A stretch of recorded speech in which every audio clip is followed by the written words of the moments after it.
Hi, everyone. Thanks for joining us this morning for the CDBC webinar on the CCP program. We're really excited to have the college here to present on the new annual CCP program. And so we have Melanie here and Elaine here from the college. And my name is Amy. I'm the owner of Find BC Dietitians, which is an online platform mostly for private practice dietitians to list their services, events and products for people to be able to locate reliable information. And we are also hosting monthly events for dietitians on different topics ranging from business to continued education to any relevant topics that would be helpful for dietitians in BC, essentially. Okay, so I will ask Melanie and Elaine to do a quick introduction. Hi everyone, and hi Amy. Thank you so much for inviting us to meet with you this morning. This is a very timely session right before renewal. Elaine and I are really happy and excited to show you the changes that we've made to the continuing competence program and the restricted activities. And we really hope the information that we're presenting this morning will help make renewal smooth for everyone. And also thank you to all the dietitians who took the time to send us questions. It was really helpful for us to prepare this presentation today, and we really hope that we have a chance to cover all the questions that we received. So I'll just switch screens and share our slides. So this is what we're hoping to cover with you today. So just a bit of a refresh of the changes that we've made last year, and final implementation is impacting us this year. So I'll just give a brief overview about who we are, who you'll be working with during renewal, what you can look forward to for this renewal and the CCP changes. And then Elaine is going to take you through a deep dive into the CCP. And at the end, we'll wrap things up. And I think we've allowed quite a bit of time to, again, go into the weeds of the continuing competence program and answer everybody's specific questions.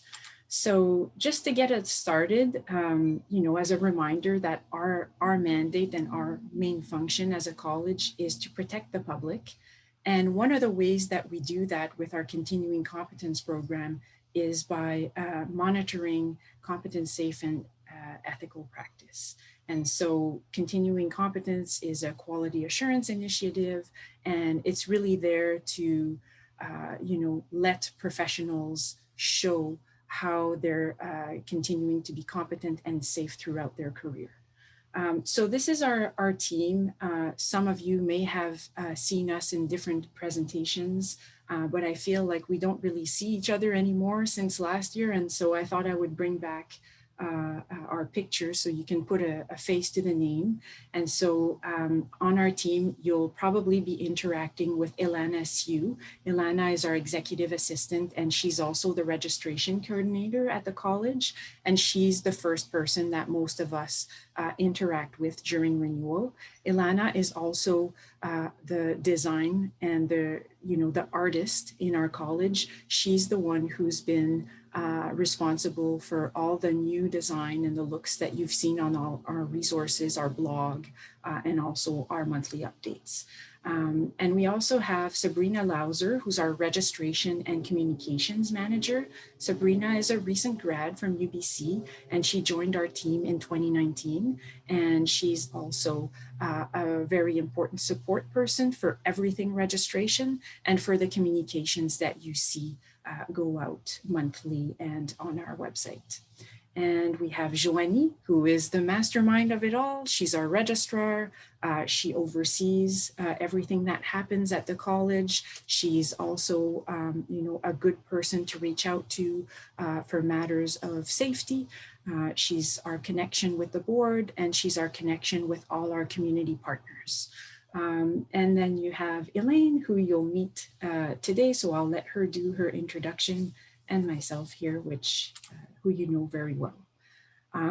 So I think because we have a lot to cover today, I'll just jump into renewal real quick and then I'll give most of the presentation space to Elaine so we can dive into CCP. So this is what you can expect to see, the screen on the left here when you sign into your CDBC account this year. Renewal hasn't changed. It is still open from March 1st to 31st every year. What is different about this year is that we have aligned the CCP submissions with renewal. And so as a bit of a change for all of you will be to keep in mind that you'll have to complete your CCP and, if applicable, your jurisprudence examination before you go into the renewal application. And so everything is in the same place. So when you sign into your CDBC account, you have access to the online continuing competence program. And if it's scratched out or grayed out for the jurisprudence examination, that means that it's not your year to rewrite the exam. If it is your year to rewrite the exam, you'll see the jurisprudence examination portal is open to you and not grayed out. And so once you've completed the CCP and the JED, to make sure you select renew and follow the prompts. If you're not renewing this year because it's the end of your career, or maybe you're taking a leave, you can choose not renewing to let the college know that you won't be renewing your registration for 2021-2022. And so this year payment method will be the same as well. So it's either Visa or MasterCard. At one point, we thought we might be able to have debit, but that option is still not available to us. And of course, we're very sensitive to the fact that this year has been challenging for a lot of people with the pandemic. And so if you find yourself in a situation where you're experiencing financial hardship, to please email Joanie to discuss your circumstances and look into perhaps some alternative payment arrangements. Just a quick reminder that the registration certificates, income tax, income receipts, and other receipts are available to download as well in the online services section of your CDBC account. And just to keep in mind that when you renew your registration, the receipts are usually generated 24 to 48 hours after you've completed your payment. Now, again, this year, we'll be sending you an individualized memo to cover all of this information. You can expect to receive it at the end of this week. Staff has been working very hard over the past couple of weeks to coordinate renewal and make sure that it's as smooth as possible for you. We'll have a link to the YouTube CDBC registration video, which is a step-by-step of how to go into the renewal application and complete the application. It also includes restricted activity renewal and the process for adding new restricted activities if you need them. All right. And so, as I said before, the CCP is one of the important components that we have to consider this year as a front requirement before we go into renewal. And we've been getting a lot of questions about the CCP, why dietitians have to do this, and why is the college mandated to do this when CCP can't guarantee competence? It's a very good question. And one that is rooted in legislation requirements, as are most of our operations at the college. And so when you look at the HPA, Section 19 requires that health professions that are regulated in BC have a continuing competence program. And it's also worded in other sections of the Act where we have to enforce and monitor standards and ensure quality services to the public. And so last year and the year before, we did quite a substantial review of how we were overseeing restricted activities and how our CCP was overseen as well. With the limitations of how our regulation is worded and how our bylaws are structured, we were able to move that oversight to continuing competence. So I would say that is one of the #1 reasons why our continuing competence program for dietitians is really important. It allows us to have a smoother, if you will, oversight of restricted activities. And I'll let Elaine speak to what that translates into for you where the CCP is concerned, but certainly I would say that's an important component. And then the other component is that when we looked at the literature and thinking of resourcing at our college, as you saw, our team is quite small and we have a finite amount of resources to work with, that the reflective program that we have is still one of the ones that is validated in literature. And it's also one of the ones that, when performed by a motivated dietitian, is the best indicator for competence, for continuing competence and continuous professional development, which is, you know, again, something that we're accountable to measure and defend to the Ministry of Health. So it's important to keep, you know, sort of the lens of the college in mind.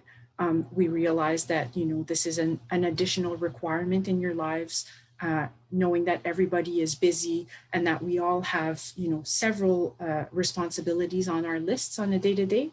However, from a regulatory perspective, this is one of the most efficient methods to capture the fact that a large group of professionals is staying current and safe in practice. All right, so that being said, we aligned the CCP report with renewal. That was an ask that we had received at the college for many years, where when we started the program, it was felt that dietitians needed a bit of a transition time between October and March to finish their submissions and let our team finish registration renewal in time. And of course, over the years, we went from a partially electronic process to a fully electronic process. And now I would say we're at the best of our capacity in terms of having an online system that is hosted by the College of Nurses and Midwives and having created a lot of efficiencies that way. And so we're in a position where we can finally do that. So I'll now hand it over to Elaine, and Elaine will speak to all of these changes in more detail. Thanks. Hi, everybody. I'm Elaine. I work part-time as a practice advisor and in support to Mel in the quality assurance program with the college. And some of you may also know me as a clinical dietitian at VGH in the chest center, thoracic and respiratory surgery. You can always, of course, reach out to us at the end of this presentation. So I want to move on to the CCP now and the portfolio, which many of you remember a time when this was not a mandatory piece of the CCP. It has become mandatory, and many dietitians I find are quite stressed out by this. I'm here to say, please don't stress out about it, because in all likelihood, you already have a portfolio, you just don't know it. You are not required to use the Skillshare portfolio. You can use it if you like, but your portfolio can be any format that best fits your needs. So it can be a paper drafted list, bullet points. It can be a draft email to yourself. It can be sticky notes all over your desktop. It can be in any format that you like. And no, you do not have to submit it. However, there are a couple of circumstances under which we would require you to do so. One of them would be if you have resigned from the college because you're going to go on a year leave, say a mat leave, or you know, you're thinking about retiring, you retire, but then you come back within 3 years and you reinstate. The college may require you to submit a portfolio to outline the details of what you did during your time off. And of course, to collect items of what you intend to do going forward. For more information about that, I would definitely, when you get to that point, definitely reach out to the college and we can support you in that. The other reason that you may be required to submit a portfolio is if you submit your CCP and you are one of the 10% of people who are selected for audit, and you're audited and requested to resubmit your CCP, and then requested again to resubmit your CCP, and then you've had 2 failed attempts at submitting, we may require you to submit your portfolio. If it's sitting in sticky notes all over your desk or it's up here, we do give you time to collect your thoughts and get it down into a format that you can send to the college for us to have a look at. So it's not something that's instantaneously required. You can collect all of your learning activities here, anything you undertake, informal discussions, formal training, any webinars, say this one, for example, that you're attending today, you can collect those learning activities there, and they can be bullet points of, I attended this on this day, and here were the learning objectives, or here is my takeaway from this. You're not required to save the entire PowerPoint of the webinar there. You're not required to save entire journal articles there if you're reviewing journal articles. You can select just a couple of statements or bullet points, or even the journal article title and the journal that it came from and the date you reviewed it, and a couple of takeaway points. So that was a registrant question as well that I wanted to talk about. You can view examples of what you can put in your portfolio on the CCP section of the page under professional portfolio. It lists formal and informal activities. It doesn't go into detail about what level of detail we require. We don't require, that's the point. We need you to put what you think is useful to you in your portfolio. So that is what a CDBC auditor is looking for. I am likely never going to see your portfolio unless one of those two things happen that I mentioned, in which case we will give you guidance on how to submit that to us. Okay, I'm going to move to the self-assessment piece of the CCP. As I mentioned, this is a section of the CCP that you will go first when you log in to Skillshare. It is a list of 17 standards and all of the relevant indicators that occur under those standards. What you would do there, ideally at the beginning, let's say coming up, you're turning over a new leaf, and this coming April in your 1-year CCP, you're going to open up the self-assessment relative to the standards.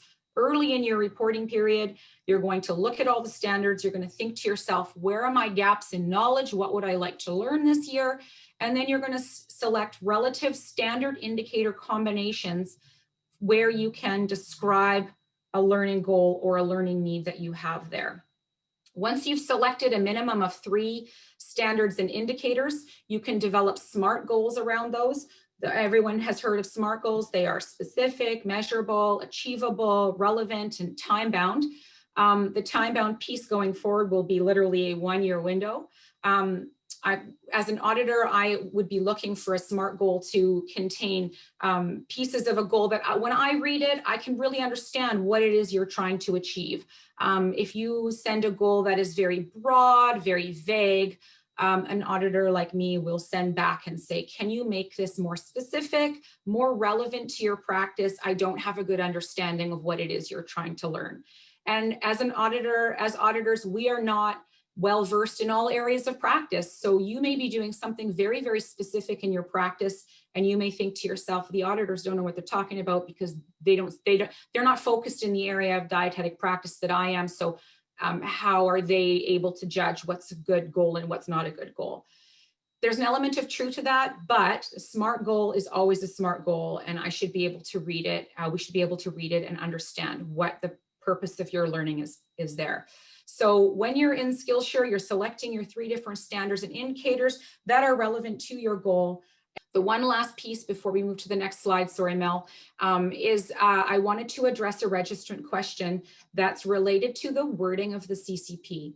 So the CCP is a forward-looking document, so it speaks in forward-looking terms, which is very difficult sometimes as a registrant to determine, am I looking forward now or am I looking backward now? I'm a little bit confused.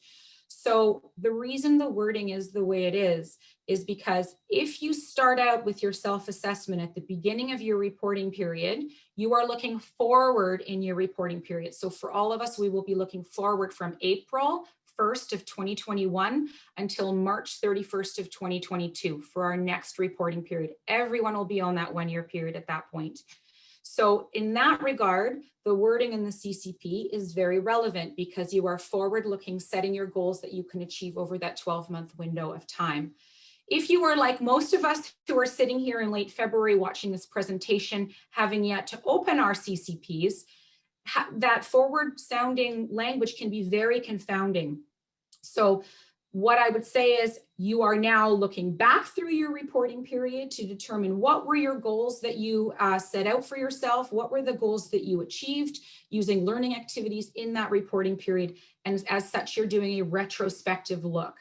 Now, when Mel said earlier that the most important part of the CCP process is to have a motivated and enthusiastic dietitian who is reflecting on practice, whether you're reflecting on your needs going forward at the beginning of your reporting period, or whether you are reflecting on the learning activities that you undertook to satisfy goals in a retrospective way, doesn't really matter, because the point is you are reflecting, and that is what the research says is the most important indicator of approaching competence. So now I'm ready for this slide. So the components of a SMART goal, I did briefly touch on what all those elements mean. We can certainly help guide you. If you have a SMART goal that you're not sure is worded correctly, you can shoot us a quick email to ask how it can be tweaked if it needs to be tweaked. I highly encourage all of you to go and have a look at this resource. It's a YouTube channel video that was developed by the college a couple of years ago that sets out what a SMART goal is and how to make a SMART goal. So moving on now, you've got your SMART goal set up for your reporting, for your time period, your time-bound, specific, measurable, achievable goal. And at this point, everyone is probably thinking, okay, I have to look back in my reporting period. Think about the activities that you undertook to satisfy the goals. So again, we talked about these being formal or informal, this webinar being a formal example, a discussion that you have with a colleague in passing about, can you help me identify which tube feed formula on this formulary is the best? Or can you help me figure out how I can refer this patient, or how I can get more information on this topic to help this patient in my private practice? And an informal discussion between you and a colleague, which includes things like going to the BC Dietitian social media page that Amy is running, which you all have access to, I assume, and you're sharing content there. I can see it happening. You're sharing links, you're sharing articles. Those are all relevant ways to advance your goal to become achievable, and you will pick and choose what it is that you feel you need to learn. That's what makes it a relevant process. So one of the things that's been challenging this year is we are all virtual. All of us, almost all of us are virtual. And so the continuing education pieces are very different than they were last year at this time, when we could all be in person learning hands-on with each other. So the college, of course, acknowledges this and recognizes that a lot more learning could be done in an informal setting this way.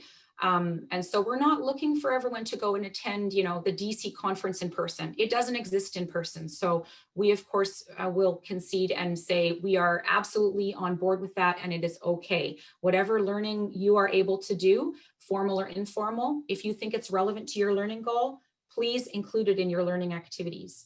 So what is a CDBC? What are we looking for when you are putting together your learning activities on your CCP? And if this is all a big black hole for you, don't worry, we're going to go and have a look at a real live CCP shortly, and I'll show you where that all sits. So what is an auditor looking for in the learning activities? Well, number one, I would be looking to see if your learning activities are related to your goal. Number two, are they described in a fashion that makes me understand, even though I don't work in your area of practice, that makes me understand what it is that you could have taken away from your learning? So for example, let's say you did a literature review. If you put your learning activity saying that you did a literature review period, I will come back to you and say, can you give me some examples of the literature that you reviewed? And if you have in your portfolio 30 articles that you've read over the year on the topic that you're trying to gain information for your learning goal, you can include 3 or 4 of them as a list, and that would satisfy me for sure. Because I want to see that you've actually taken the time to read these articles, and I would look at the titles of the articles. Perhaps I would even pull up an abstract, which I did a couple times last year and in an audit scenario, to try to determine what type of patient population is this for, and is it relevant to the goal that you've set for yourself? So I'm looking for 2 learning activities at a minimum.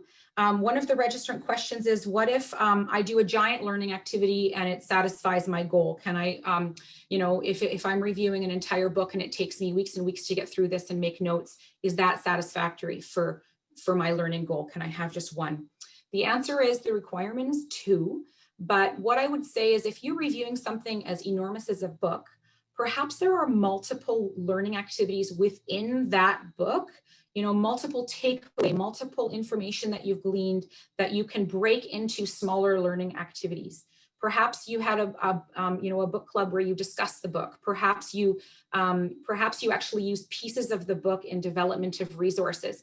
Those are all valid, independent learning activities. So no, the answer is you may not only have one learning activity for a goal, no matter how large it is. Another registrant question that I had along these lines are, am I required to upload an entire journal article or a PowerPoint or of a webinar that I attended in my portfolio, or in my learning activity, pardon me?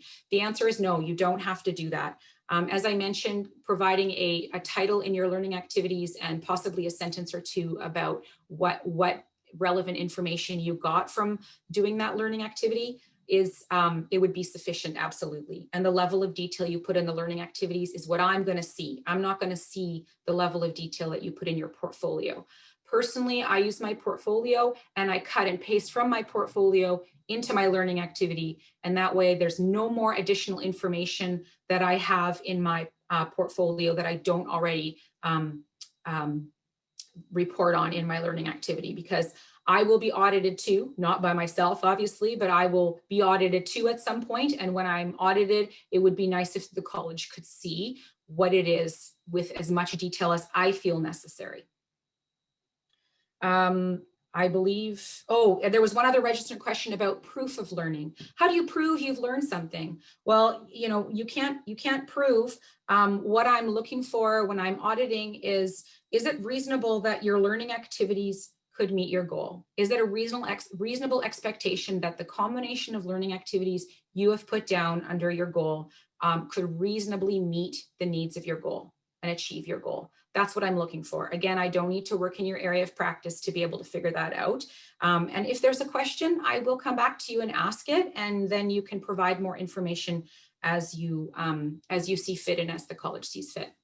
Okay, so this is my favorite part of auditing a CCP because I read all your goals, I look at all your learning activities, and then when I look to your learning outcomes, this is where you might put several sentences, even up to a paragraph of information, just to describe how achieving this learning goal has contributed to your practice and your advancement in dietetics.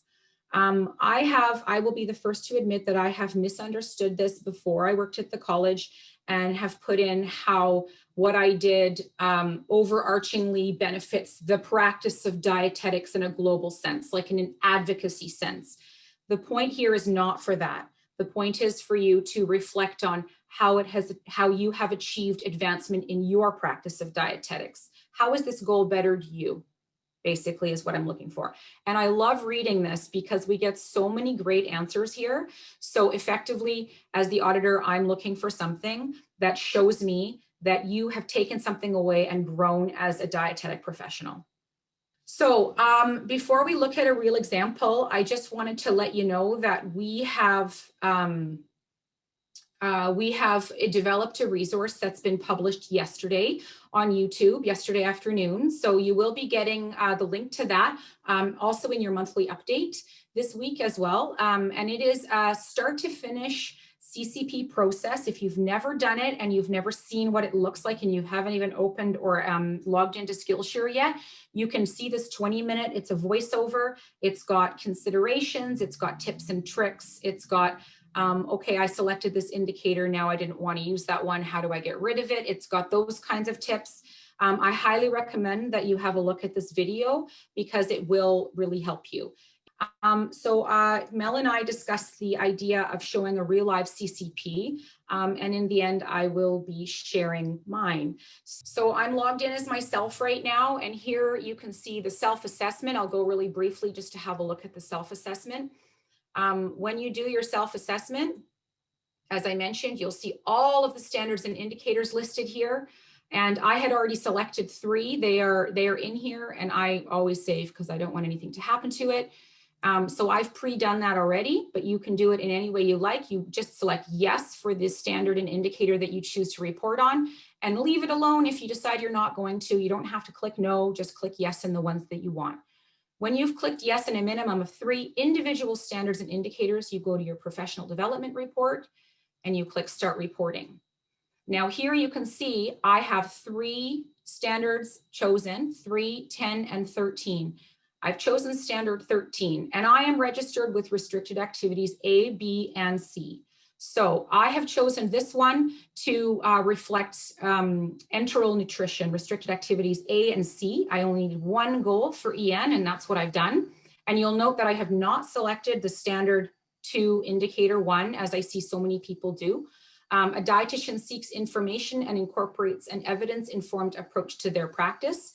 To demonstrate the standard, I will communicate and explain evidence-informed, practice-informed, and best practice information to my clients, colleagues, and groups. Here you can see the last time I tweaked it, which was yesterday, and I have the status as completed. So let's select it.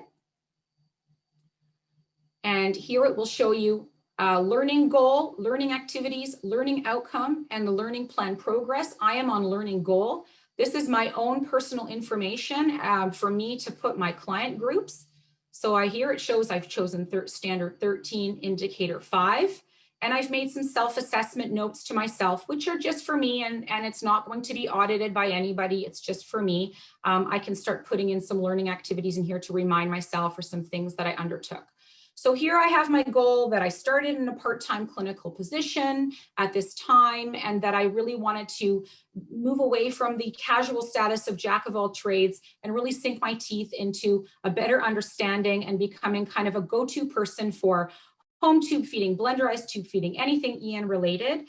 And so I've done that as time constrained because of course my reporting period is the 3 years, and it's measurable because of the learning activities that I'm going to demonstrate. So under my learning activities, you see the button add activity. If I wanted to add something to the bottom of these activities, I would select this button and a new box would open up and I could put information there. And I just want to clarify that this is my information, so I would appreciate it if you didn't copy and paste it or use it for your own personal use. So here I've added an activity that I became a part of a committee, a nutrition support committee, and I included some of the activities that I have done with that committee. I also include that I have reviewed a home tube feed booklet as part of that committee. I included it as a separate learning activity because this one was quite big. And so I took out a nice big chunk of it and I put it in a second learning activity because it can be considered a standalone activity. So I also volunteered to update the formulary with some dilution calculations. I did that twice over the course of my 3-year learning activity, 3-year reporting period, pardon me. And the reason that I can be so specific is because I kept it in a portfolio and I could look back and know exactly when I did those activities. Here, I took part with my colleague, Claire, in Dietetics in Action in April of 2019. We did a poster presentation on enterostomy tubes. Maybe some of you saw it. So I included some of the lit review here that I did, some of the websites that we accessed for images and information. And then in my last one, I have done, my job share partner and I this year have done a lit review for best practice. Now, to make sure that our post-esophagectomy clinical pathway was the way it was supposed to be, it's being used appropriately, and to promote best practice in possible early recovery after surgery procedures that are coming for this population of people. Now you'll notice here, I did not include a list of literature because I had 34 references in this document. So what I have included here is, they're in my portfolio. If I get audited and someone needs to see them, I have them at the ready and I am ready to provide that lit review and also all of the literature that's associated with it. So all of these learning activities now have contributed toward my goal. My learning outcome is through the development and revision of multiple nutrition-related documents related to enteral nutrition, including ones for patient education, decision support tools, review of best practice. I feel I'm gaining expertise, and I now feel that I am a go-to person that students and other staff can come to for information, and I feel that I have the expertise in this area now. Hopefully that was useful information. I'm going to stop sharing now unless, Mel, there is something more that you think that I need to show of this before I stop sharing. The only thing I would say is I see on the chat that people thought maybe this was a bit too quick. Okay. To remember that you'll have access to an even more detailed play-by-play with the new video that we've published yesterday on the Continuing Competence Program page. So not to panic, you'll be able to rewatch this several times. And in fact, the video has 3 different examples. And so hopefully, you can pause and look at the one that maybe is more relevant to you as you review this process. Yeah, my apologies for that. I've been looking at this plan for this report for a really long time. And I also don't want to linger too long on any one piece because it is my own personal CCP and I feel a bit cognizant of that. So I'm sure there will be questions around that and I'm happy to revisit. I'll keep this window open, but I'm going to stop sharing now. And I think I'm going to pass it back over now to Mel. Thanks, Elaine.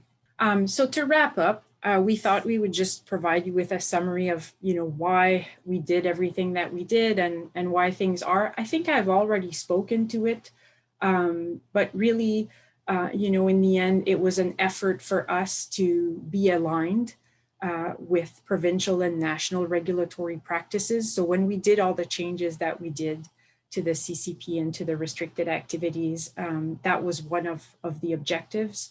And we did review current literature, what others were doing in our own profession and also in other regulated health professions to make sure that, having an annual CCP made sense. And as I've mentioned before, it was a very impactful reduction of administrative burden, both on your end and ours. And it also, on our end, reduces the room for error every renewal that could happen, when we're trying to reconcile proof of competence and posting of the restricted activities on everybody's public register account. And so with that in mind, again, as Elaine had mentioned, I encourage you to go on the registrant section of our website, look for the Continuing Competence Program page. All the information about the CCP is laid out with user-friendly graphics. You'll have access to the FAQ on that page. All the questions are numbered, and the Smart Learning Goal video is embedded in the Professional Development Report section, and you'll also have the link to the step-by-step for the CCP video. And yeah, I think that covers it. One thing to keep in mind as you complete this is to remember, and Elaine touched on it a few times when she spoke about the portfolio, remember that the CCP is one component of our quality assurance program at the college. So since 2019, the college has put in place a quality assurance program framework. And again, this aligns us better with what everybody is doing nationally, where there's accountability, not only to complete your professional development report, and if you are audited and we see some weaknesses or issues that need to be addressed, that there is now a process at the college to address that. Now remember that QA is non-punitive. It is really focused with an educational inclination to see that if there are competency gaps or maybe issues of safety for various reasons, that there's a process for us to address that to uphold public safety. And so what that looks like is, as Elaine mentioned, if you fail to meet the requirement on your professional development report 2 times, the Quality Assurance Committee will want to engage with you and find out, first of all, why you had difficulty meeting the criteria, and then have a look at your professional portfolio to get a sense of what is going on in your practice. They will generally ask registrants to formulate a 3rd and final professional development report. And if there are no issues at that point, then the process ends there. If there are still issues at that point, the Quality Committee, Assurance Committee has the ability to enter into a remediation process where a registrant could undergo an assessment in their specific area of practice and answer case studies that are marked to identify competence gaps. And with that in mind, the Quality Assurance Committee would issue what they think would be the best way to address these gaps. So it could be courses, readings, it could be a mentorship, for example. And again, this is something that is decided between the Quality Assurance Committee and the registrant, and it's non-punitive, it's voluntary. The goal is really to bring the registrant back to that standard level of competence that the college expects. And that's articulated in our standards of practice. And so if you're curious to know more about that, the quality assurance framework is also one of the policies that we have on the quality assurance section of our website. So I encourage you to look at it. If you'd like to know more about that. I see that we have quite a bit of questions on the chat, Amy, so I think we can stop it there and then we might have more time to answer everybody's questions on the chat.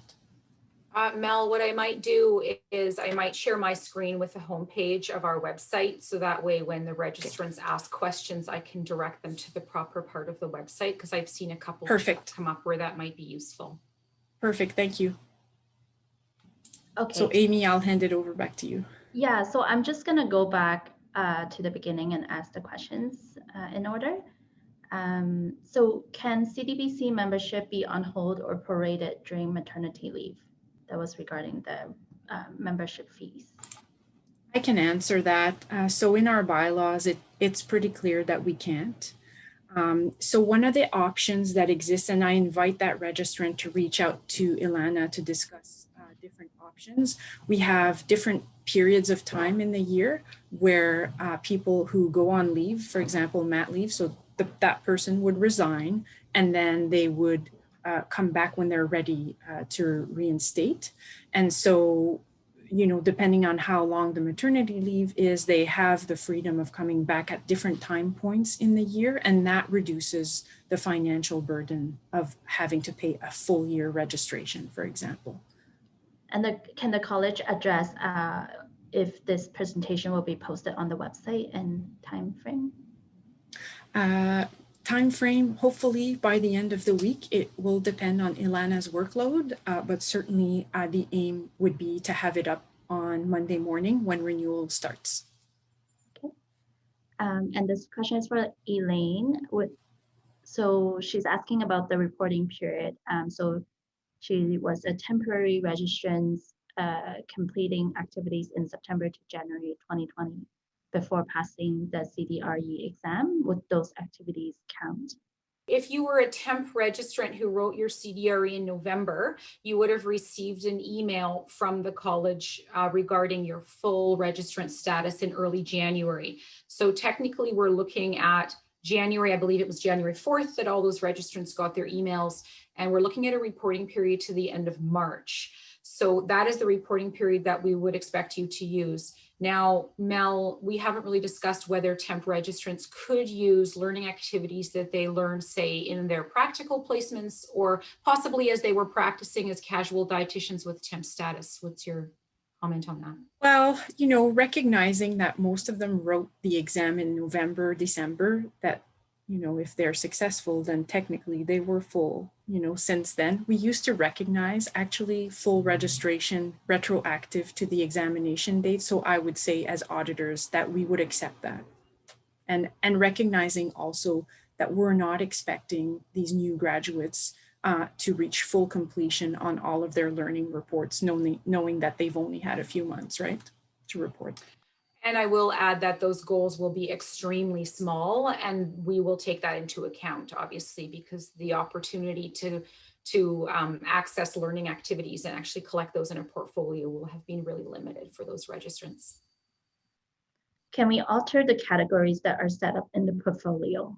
No, and that's actually one of the reasons I personally stopped using the Skillshare portfolio. It was a very frustrating way for to organize your learning activities, because I personally find I would rather have 3 categories that I can put my learning activities in. So that way, when I look at my goal, I can take all of the learning activities in that one category and dump them into the learning activities in the PDR. So no, unfortunately, we don't have any control over the Skillshare portfolio. But having said that, as I mentioned earlier, your portfolio can be any format that you choose it to be. So I personally have a draft email to myself all the time going.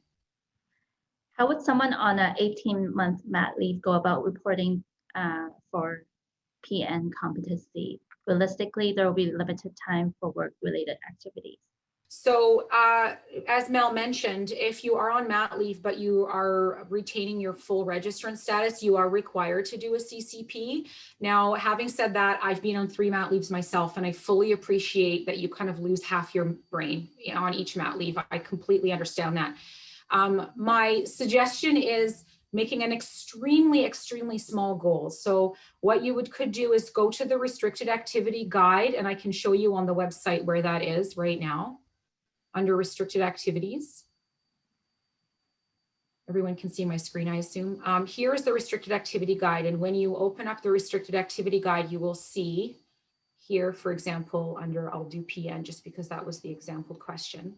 Here's PN, and here are all those little bullet points that I was saying that are all the tiny little competencies associated with practicing restricted activity B. Now, if you're on mat leave for 18 months and you're holding restricted activity B, yes, you do have to have a goal in your CCP that is PN related. But what I would suggest you do is, first thing you should do is go through and have a look at these competencies and select a teeny tiny little competency here, and then figure out what it is. Did you have any discussions with anyone? Did you do any training before you went on leave with anyone who was taking over on your position to to impart knowledge or information to someone coming in?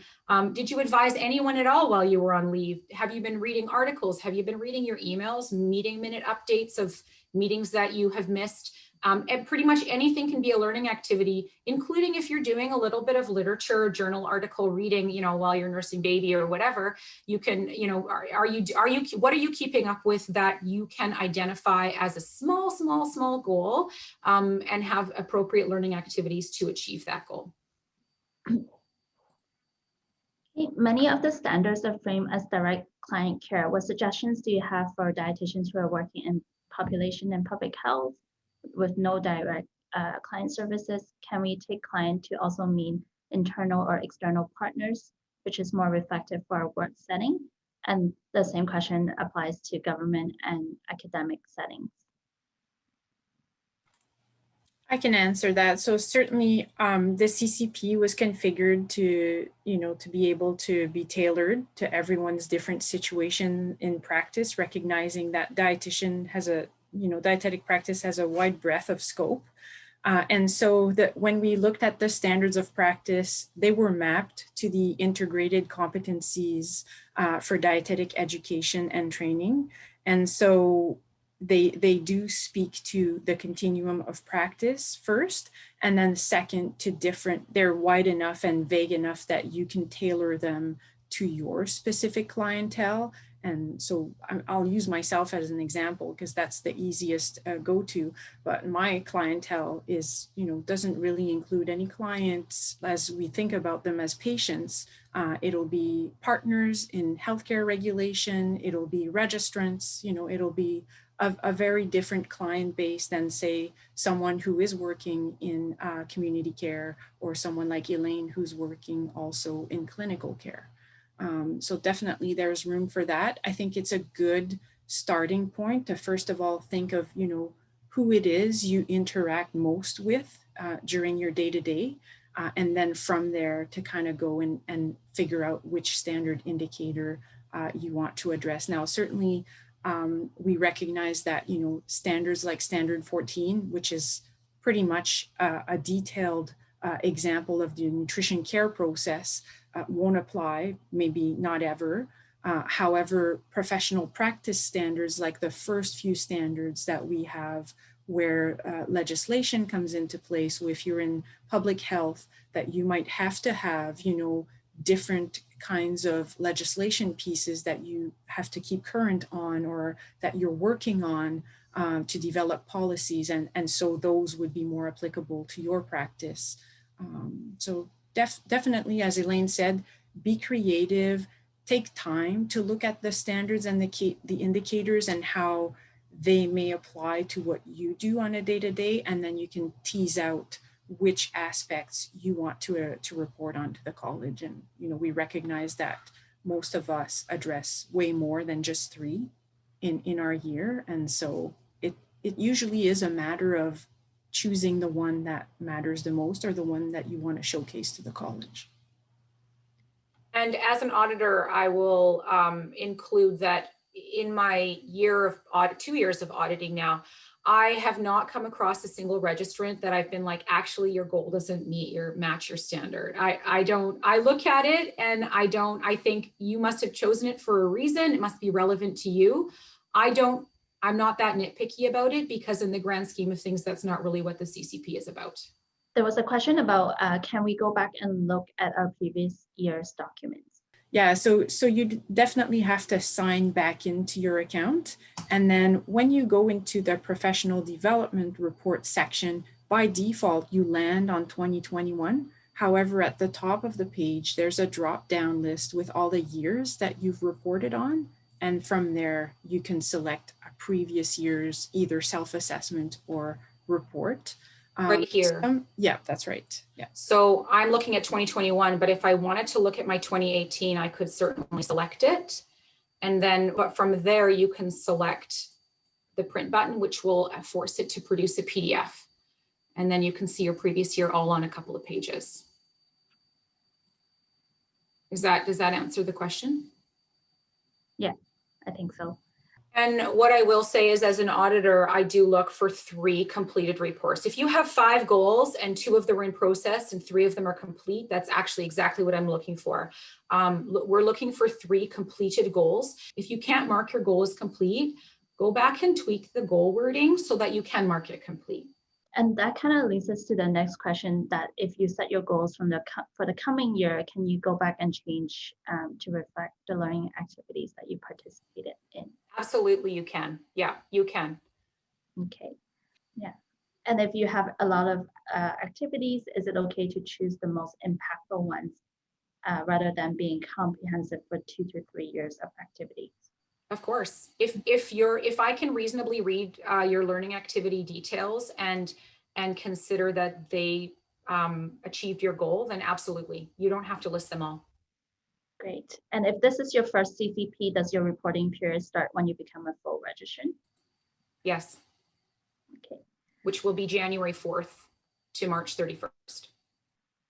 And then the last question is just on if there's any other platform recommended besides Skillshare for, I think that's for the portfolio.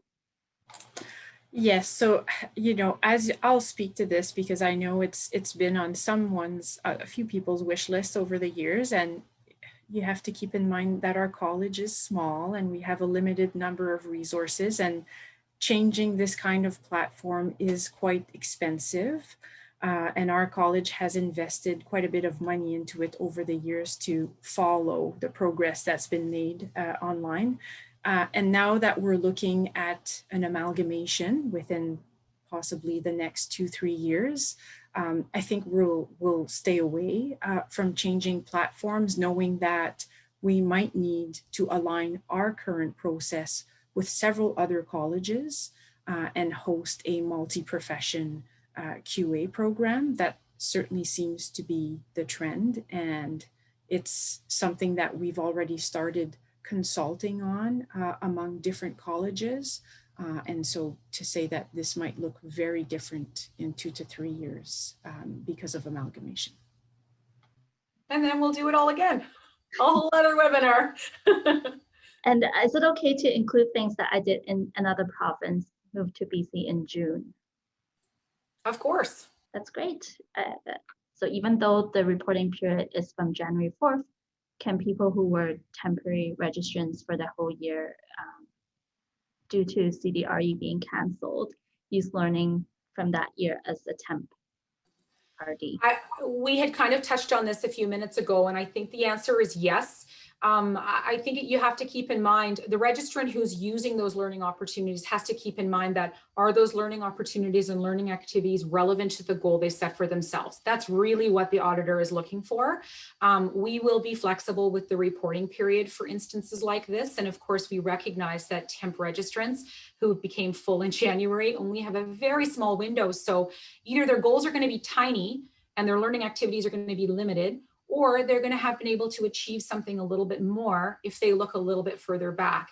And certainly the learning that they used in a practicum setting or on a new job site with job, with on the job training and workplace policy understanding and all that, those are all relevant learning activities for a brand new grad. Absolutely. So we're very flexible in that regard.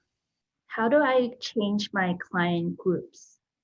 So that'll be in the self-assessment portion of the CCP, and so when you first launch your self-assessment, thanks Elaine is going to show us what it looks like.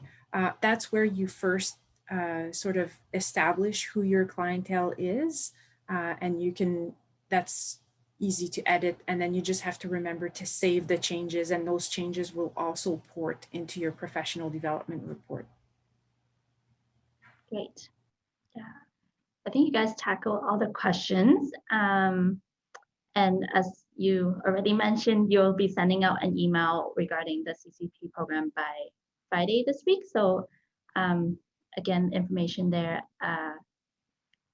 again. And then, yeah, thank you so much. I will send out the recording to everyone who registered for the webinar. As well, the college will be sending more information with the information as well. So anything else to add from both of your ends? Sorry, maybe just a quick note before we end that we're still operating virtually until further notice. And so the best way to reach us is to send us an email. You can send an email at info@collegeofdietitiansvc.org, and Ilana will dispatch it to the right person.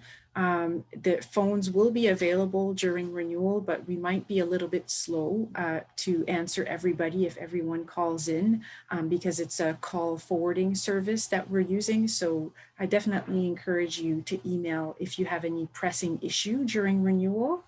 And I really wanted to thank everyone for taking the time to meet with us today.